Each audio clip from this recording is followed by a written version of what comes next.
Halo Sidekrip, balik lagi sama gue Rashid Hari. Dan video kali ini adalah video yang spesial BTW. Bukan review biasa, gue mau review film kali ini. Tapi bukan review biasa, bukan video review biasa. Pertama karena yang mau gue review adalah film lama, yaitu Piku, film Bollywood yang rilis tahun 2015. Ini film yang punya banyak bintang. Ada Deepika Padukone, Amitabh Bachchan, dan salah satu aktor India favorit gue yang sayangnya udah gak ada bersama kita lagi, yaitu Irfan Khan. Dan yang kedua, review ini spesial karena inilah pertama kalinya kita dari Sinekrip itu memenuhi request dari membership. Jadi mungkin buat yang belum tahu, salah satu benefit dari tier membership yang paling atas yaitu La Familia itu adalah lu bisa request review film apapun. Apapun bebas, boleh film lama asalkan ada satu syaratnya, itu ada di streaming legal. Ya biar enak lah ya sama distributor filmnya, sama OTT-nya. Karena lucu gitu kalau misalkan kita nge-review film ternyata filmnya tuh nggak ada di layanan legal manapun, alias didapat secara ilegal tuh nggak boleh. Nah itu tadi, dengan tier La Familia itu lu bisa request film apapun, film lama boleh, film baru boleh, satu film per bulan ya kuotanya. Dan kali ini Piku ini di request sama teman kita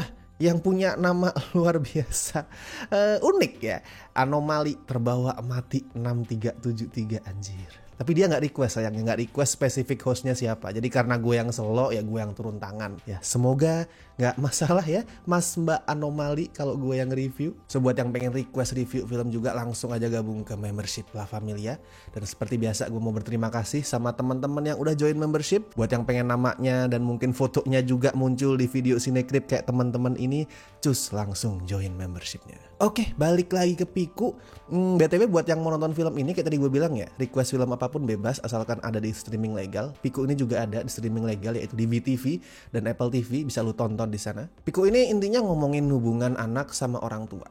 Ngomongin gimana hubungan itu makin lama itu makin kompleks, makin rumit seiring dengan pertambahan usia masing-masing. Anaknya makin dewasa, jadi pengen nentuin jalan hidupnya sendiri, pengen bebas. Padahal sebaliknya nih, di saat si orang tua itu makin tua, udah mungkin lansia gitu, fisiknya tuh makin terbatas dan dia malah makin butuh bantuan orang lain. Jadinya kan ada kontradiksi, anaknya pengen bebas, pengen lepas, makin dewasa, orang tuanya makin tua, malah makin butuh si anak sebenarnya. Nah itu munculin konflik. Karakter utamanya adalah Piku, wanita 30 tahun yang mandiri. Dia tuh kerja jadi arsitek dan punya sifat yang keras, temperamental. Saking kerasnya tuh sampai banyak orang yang takut dan gak suka sama dia. Makanya dia sendiri tuh sering bertengkar sama ayahnya yang umurnya udah 70 tahun. Dan si ayah ini punya masalah pencernaan. Dan karena itu dia jadi sering overthinking soal kesehatannya. Anaknya emosian, bapaknya overthinking, dan mereka sama-sama gak ngefilter omongan dari mulut mereka. Jadinya tiap hari tuh berantem terus. Yaitu setengah jam pertama film ini tuh isinya berantem mulu. Itu mungkin akan bakal lumayan menguji kesabaran beberapa orang karena anjir ini berantem gitu, lu bakal ikut kesel pasti nontonnya. Kadang kita dibikin kesel sama Piku yang seolah tuh kayak nggak peduli sama bapaknya padahal udah tua. Tapi kadang kita juga dibikin kesel sama si bapak itu yang juga semaunya. Dia kayak nggak punya, ya nggak filter omongan lah. Misal tuh dengan santainya dia pernah ngomong di depan orang kalau ini anak gue tuh udah nggak perawan loh. Nah itu kan bikin Piku nggak nyaman ya. Itu dia yang bikin mereka sering berantem. Nah barulah di second act, di babak kedua, filmnya itu berubah dari drama keluarga di rumah jadi road movie. Karena si bapak tuh pengen ke Kolkata, pengen ke rumahnya yang lama yang lagi mau dijual sama si Piku. Tapi bapaknya tuh gak setuju. Jadilah mereka melakukan road trip, tapi bukan naik pesawat, bukan naik kereta, melainkan naik taksi. Taksinya Rana yang diperanin sama Irfan Khan. Dan selama perjalanan 2 hari itulah naskahnya nge-explore 2 karakter utamanya. Semakin jauh perjalanan, semakin kita bakal memahami Piku dan bapaknya. Di sisi lain, Piku sama bapaknya juga saling memahami satu sama lain. Makanya pertengkaran yang tadinya tuh gue bilang kerasa nyebelin, itu lama-lama jadi lucu. Ya karena kita udah terbiasa gitu. Kita terbiasa ngeliat bapak sama anak ini berantem, saling gontok-gontokan, yang tadinya tuh ngeselin, bikin ujian kesabaran. Ngeliat mereka lama-lama jadi hal yang lucu karena udah terbiasa. Sama juga kayak Piku yang makin lama mulai bisa menikmati lah, menikmati dalam tanda kutip, menikmati pertengkaran itu. Dia jadi nggak lagi take it too seriously, nggak kemudian tiap bapaknya ngeselin dia langsung ngerasa ini kenapa sih orang tua ngeselin, ya nggak. Makin bisa menikmati itu dan malah menganggap pertengkaran sama bapaknya itu adalah cara untuk mendekatkan mereka. Piku tuh diperanin sama Deepika Padukone, sedangkan bapaknya tuh diperanin sama Amitabh Bachchan, dan mereka berdua itu ngasih tektokan yang asik pas berantem. Makanya bisa lucu, soalnya asik banget, dinamis banget mereka mainnya.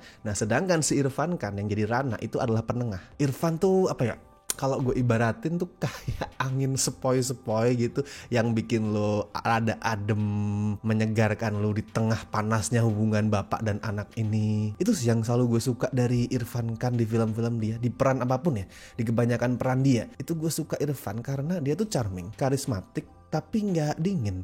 Biasanya kan ada tuh yang berusaha pengen karismatik, pengen berwibawa, tapi akhirnya malah kaku atau terkesan dingin. Nah Irfan Khan tuh nggak. Dia karismatik, kalem, tapi hangat. Dia tuh bisa ngasih kehangatan di peran-peran dia. Ya kehilangan banget sih nggak ada Irfan Khan. Beneran definisi pergi terlalu cepat buat gue. Nah gue juga suka skrip bikinannya Juhi Caturvedi di sini. Humornya tuh sebenarnya sering rada-rada jorok gitu loh. Istilahnya tuh scatological humor atau toilet humor ya. Tapi nggak yang apa sih, nggak yang terkesan murahan, nggak asal jorok juga, tetap memperhatikan kelucuan. Nggak kemudian biasanya kalau di film-film komedi jorok kan mereka anggapnya semakin jorok semakin lucu. Nah di Piku ini nggak. Terus perspektifnya soal konflik bapak sama anak juga bagus di sini. Yang gue suka tuh perspektifnya jujur banget, jujur, berani, nggak terikat sama moralitas kolot kayak misalkan anak itu harusnya gini, itu nggak ada. Karena memang kata harusnya itu nggak ada kata harusnya, karena semua orang beda-beda. Kondisi tiap keluarga beda-beda, kondisi tiap anak juga beda-beda, orang tua juga beda-beda, semua punya cara terbaik masing-masing. Gak bisa lu atur, mestinya sebuah keluarga itu seperti ini, anak harusnya gini dan segala macam, gak. Kondisinya beda-beda, semua punya caranya masing-masing. Dan Piku menyoroti itu. Filmnya gak kemudian bilang, si karakter Piku ini harusnya sabar ngadepin kondisi bapaknya, gak boleh marah, harus berbesar hati dan segala macam, itu gak. Filmnya tuh ngerasa wajar kalau misalkan si Piku ngerasa terbebani sama kondisi bapaknya. Dan itu bukan berarti dia nggak sayang ya. Piku ngerasa terbebani, sering kesel, sering marah, itu bukan berarti dia nggak sayang. Lu bisa sayang sama seseorang, peduli sama seseorang, dan tetap ngerasa marah dan kesel sama orang itu. Ini sih yang gue suka dari drama India beberapa tahun terakhir ya, sekitar 1 dekade terakhir lah, atau dekade lebih dikit. Mereka tuh apa ya, punya perspektif yang unik pas ngangkat cerita humanis. Balance perspektifnya, seimbang, nggak terjebak di adat kolot yang konon disebut ketimuran, nggak terjebak di kekolotan itu, mulai maju pola pikirnya, tapi juga nggak yang terlalu individualis kayak di banyak perspektif barat. Kalau buat Piku sendiri gue kasih ya skor 8 dari 10 lah. Buat yang ngerasa kalau aduh males nonton film Bollywood, kebanyakan nyanyi, kebanyakan joget, hilangkan pemikiran itu men. Piku ini tahun 2015 loh, udah 8 tahun yang lalu, dan bentuk film India udah nggak kayak gitu, udah nggak semuanya seperti itu.